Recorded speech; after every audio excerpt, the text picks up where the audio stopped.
Headlines is sponsored by Wonder Cement. एक perfect शुरुआत. Prime Minister Narendra Modi and his Nepalese counterpart KP Sharma Oli inaugurate integrated checkpost Biratnagar via video conferencing. PM Modi says India and Nepal are working on several cross-border connectivity projects like road, rail and transmission lines and integrated checkposts at major border points to facilitate mutual trade and movement.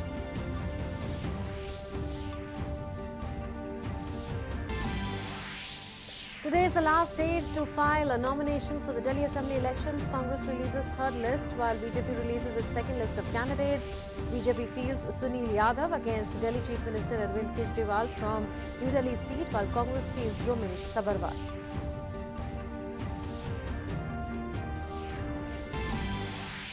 Union Minister Mukhtar Abbas Naqvi leads a delegation of Union Ministers to Jammu and Kashmir to review the implementation of schemes after abrogation of Article 370.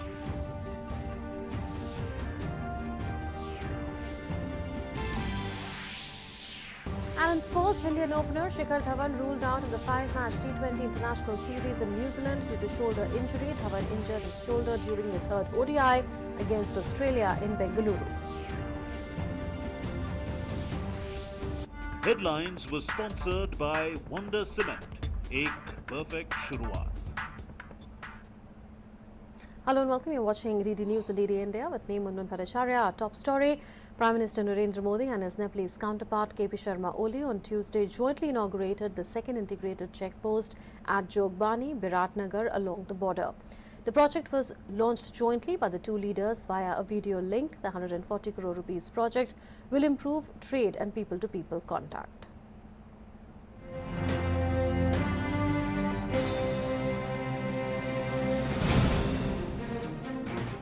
Nepal के चहुमुखी विकास में नेपाल की प्राथमिकताओं के अनुसार भारत एक विश्वसनीय partner की भूमिका अदा करता रहा। नेबरहुड फर्स्ट मेरी सरकार की प्राथमिकता रही।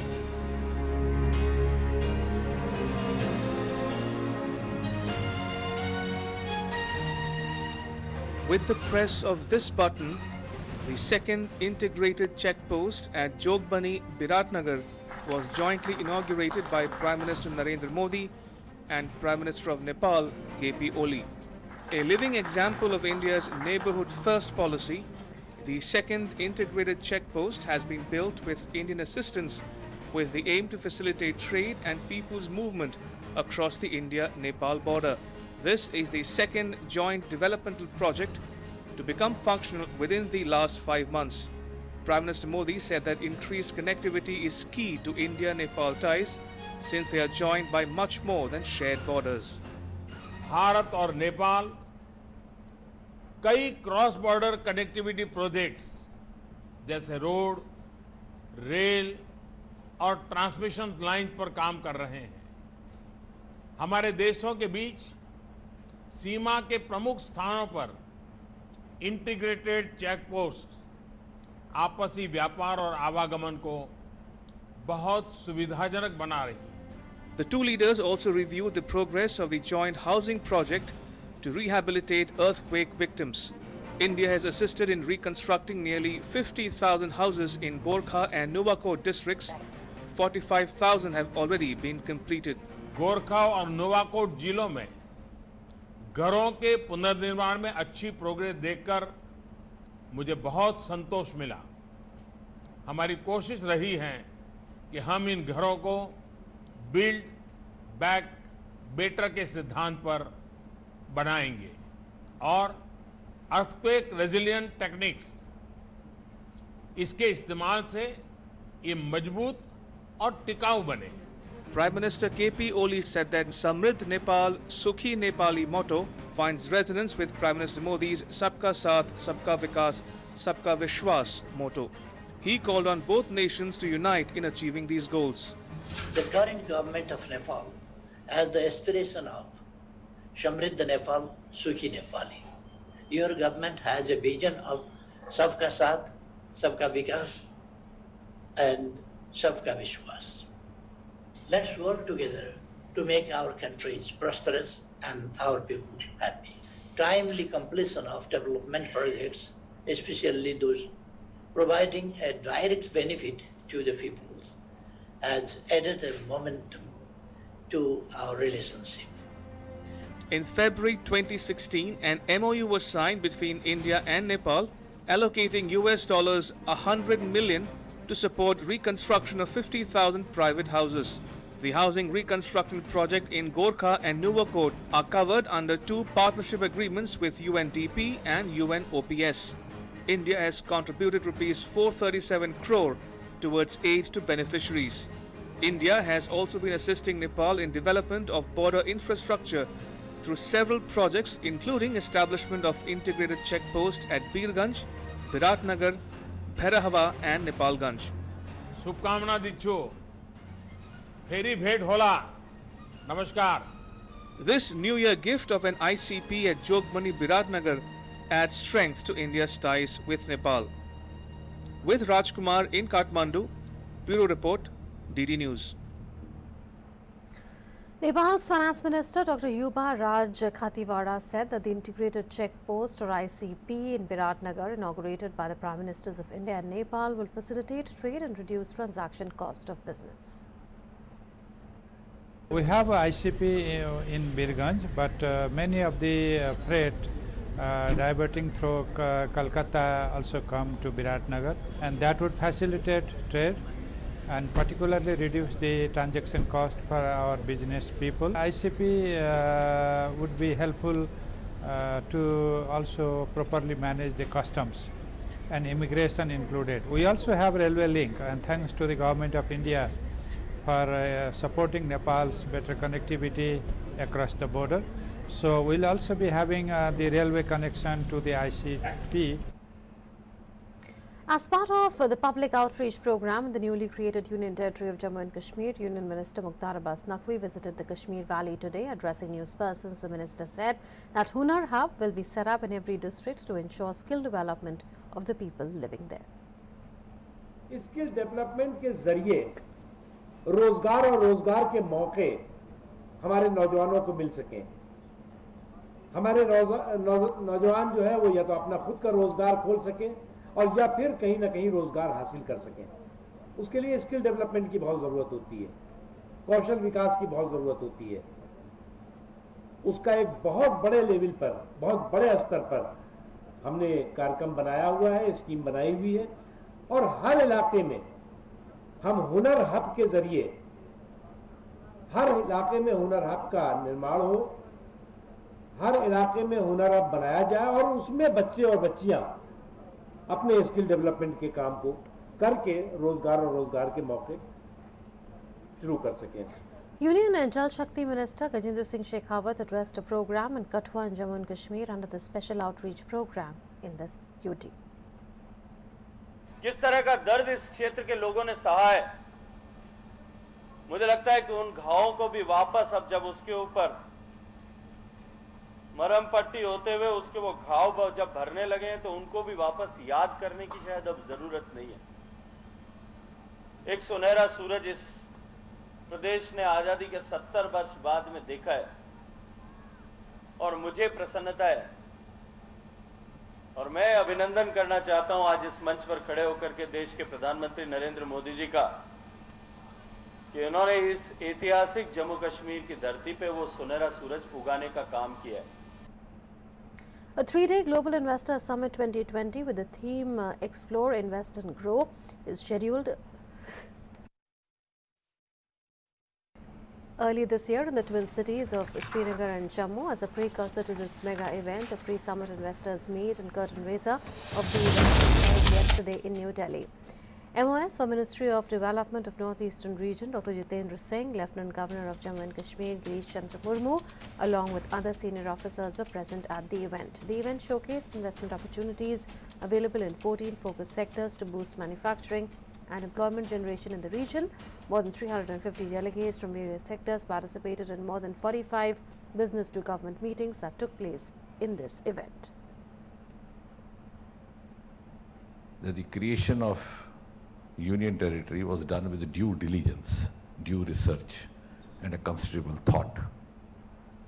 It's not just for nothing that the state was converted into UT. Over the last 3-4 months, ever since this new arrangement came into being,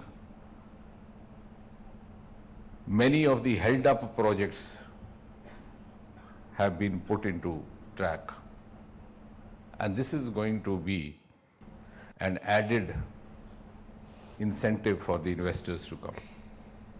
With Delhi polls round the corner, all parties are leaving no stone unturned to woo voters. Today is the last day of filing nominations. The scrutiny will take place on Wednesday. The last date of withdrawal of nominations will be on the 24th of this month. More than 1.46 crore voters are eligible to exercise their franchise in the Delhi elections. According to the final electoral roll, voting will be held on 8th February, while the counting of votes will take place on 11th February.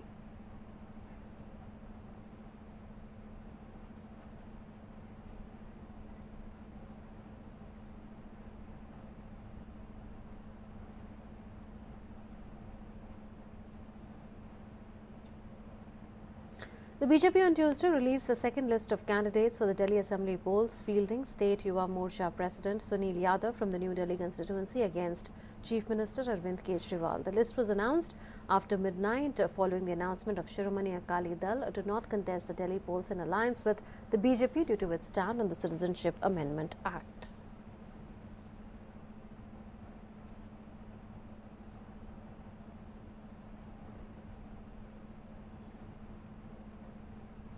Delhi Chief Minister Arvind Kejriwal will file his nomination papers from New Delhi Assembly constituency today. Arvind Kejriwal is at the returning officer's office as he is yet to file his nomination.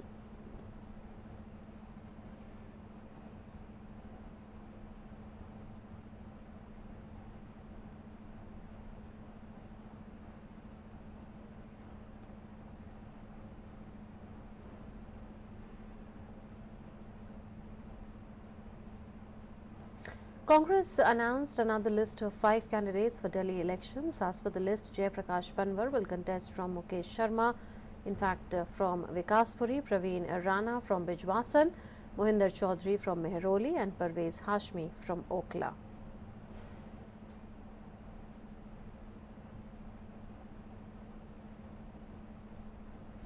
Electronics and Information Technology Minister Ravi Shankar Prasad today inaugurated the NIC Tech Conclave 2020 in New Delhi. Addressing the event, Ravi Shankar Prasad said that technology has become the biggest enabler for transformation and Digital India is designed to empower people of India and achieve digital inclusion.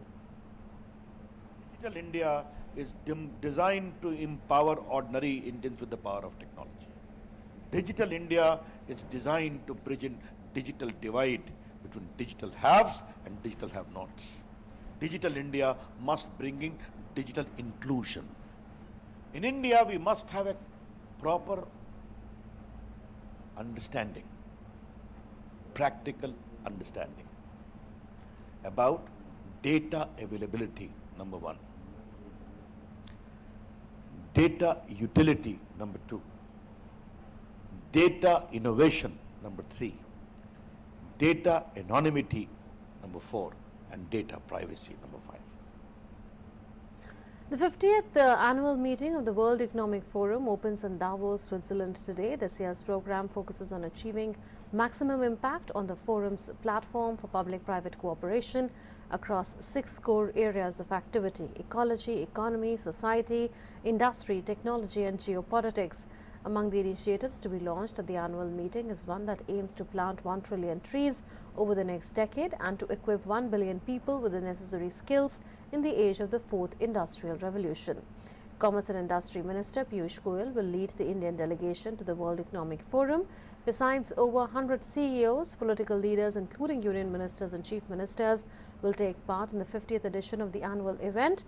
50th annual meeting of the World Economic Forum has begun in Davos. Union Minister of Commerce Piyush Goyal to lead the delegation at Davos. Indian business leaders to share space with global businessmen, entrepreneurs and political leaders.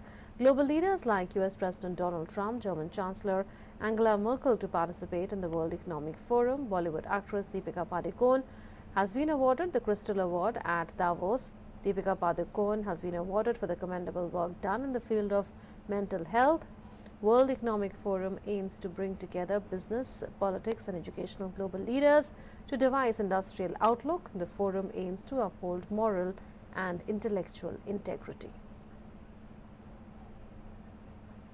According to a report by the UN Conference on Trade and Development, India was among the top 10 recipients of FDI, or foreign direct investment, in 2019, attracting $49 billion in inflows, a 16% increase from the previous year, driving the FDI growth in South Asia.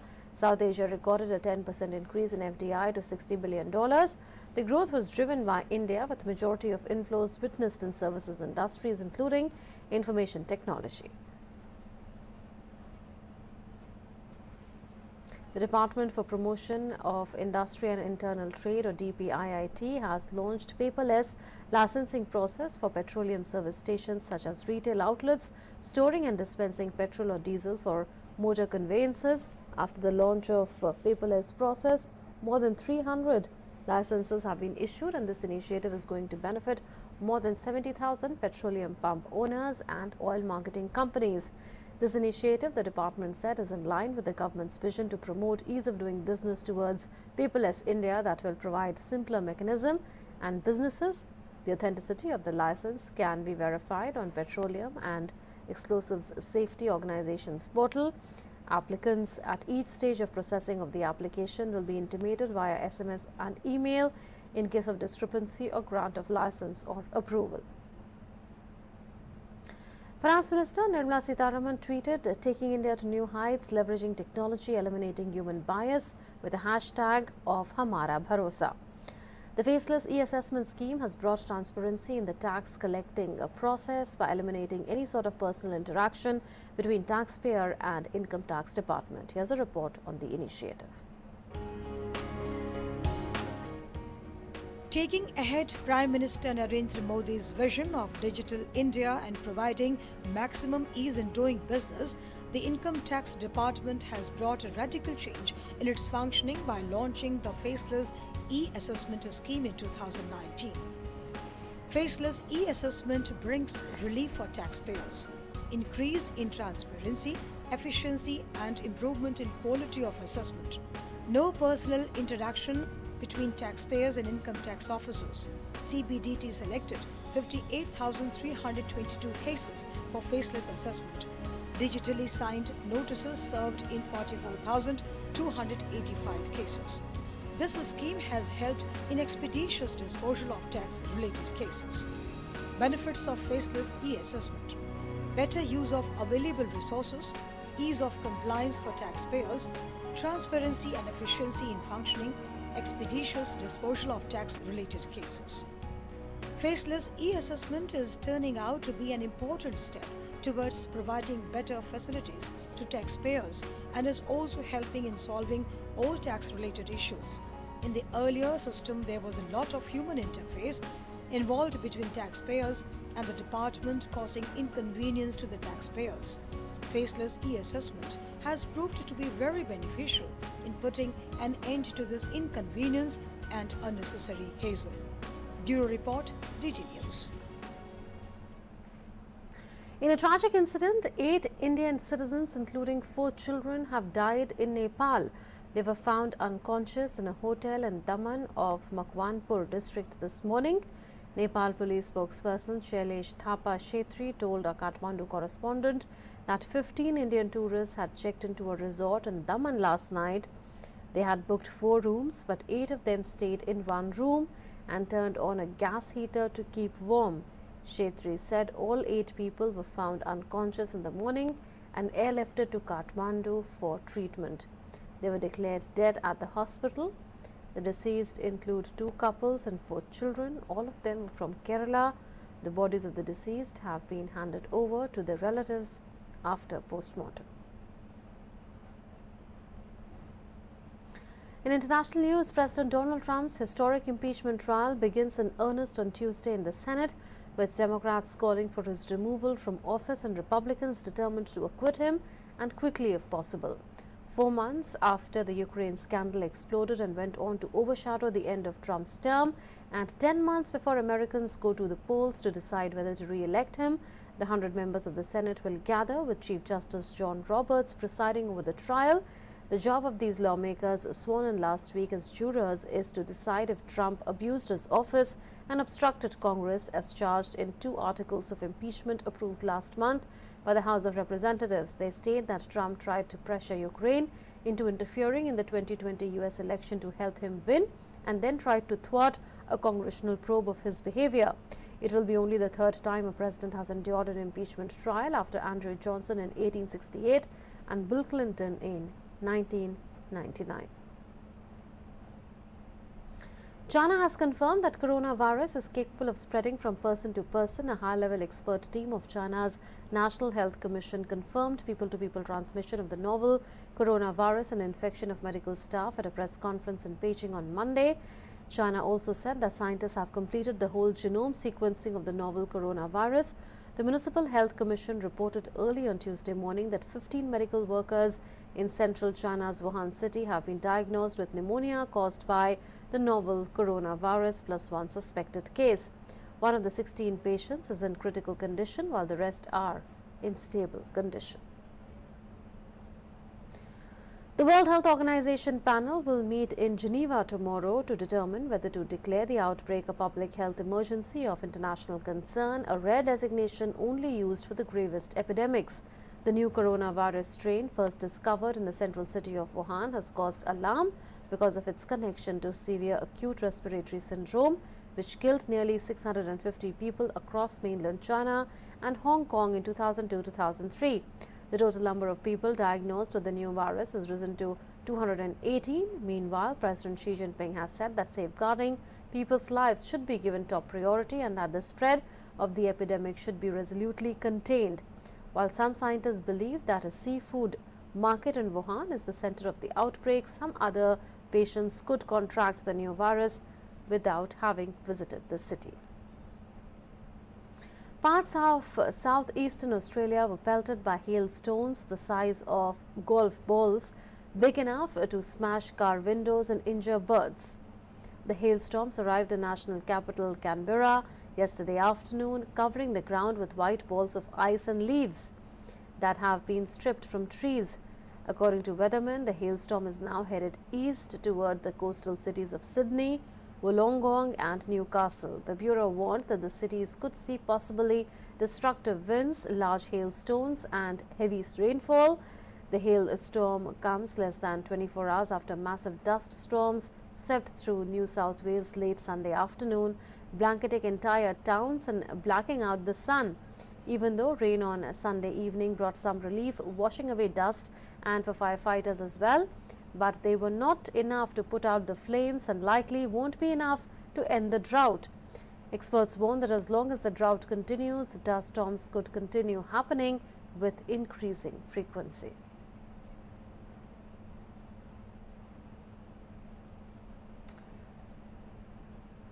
Let's now go across live to a press conference of the BJP being addressed by Delhi BJP Chief Manoj Tiwari.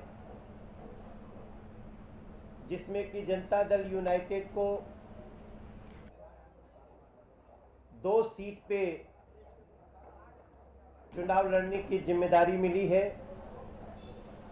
और वो 2 seat Burari की और संगम बिहार की है।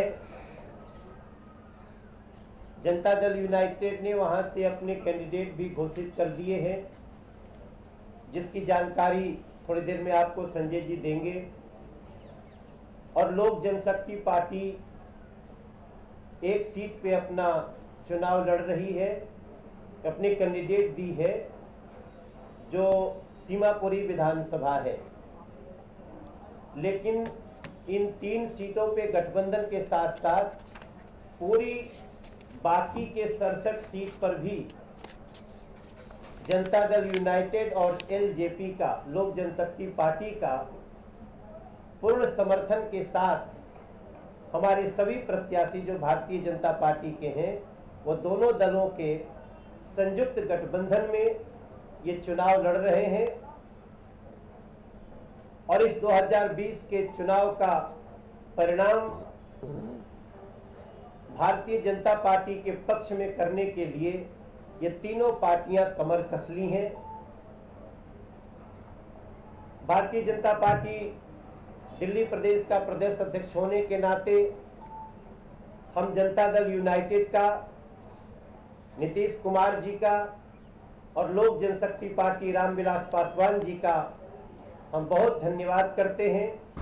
उनके राष्ट्रीय अध्यक्ष चिराग पासवान जी का हम बहुत धन्यवाद करते हैं और हम पूरा विश्वास के साथ आपके समक्ष ये बताने को बैठे हैं कि ये गठबंधन दिल्ली में घर घर इसकी सूचना पहुंच रही है और एक नया उत्साह है दिल्ली में, एक ऐसा उत्साह जो इससे पहले कभी देखा नहीं गया। आप सभी को पता है कि जहां जहां जनता दल यूनाइटेड और लोक जनशक्ति पार्टी का अपना आधार है, वहां के बहुत लोग दिल्ली में बहुत मजबूत स्थिति में हैं और उनके सामने हमेशा चुनाव के समय निर्णय करने में थोड़ी सी असमंजस होती थी। वो सारा असमंजस समाप्त कर दिया गया है और इसी के साथ में इस विधिवत इस गठबंधन की घोषणा के साथ मैं स्वागत करता हूं संजय झा जी का। आपके समक्ष अपनी बात रखेंगे।